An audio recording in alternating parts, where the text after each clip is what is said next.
you've ever had a child come into your home and all this child's like this? Right? So then you immediately, with all your training, say that child has what? Oh yeah, you're 100% qualified. You take 4 letters and you throw it on this kid. By the way, that child that has ADHD has too much what? Nice.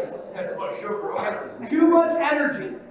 But if that child is 15, 16 years old, they're running up and down a sports field while 7 agents from 7 colleges are looking to throw them hundreds of thousands of dollars in scholarships.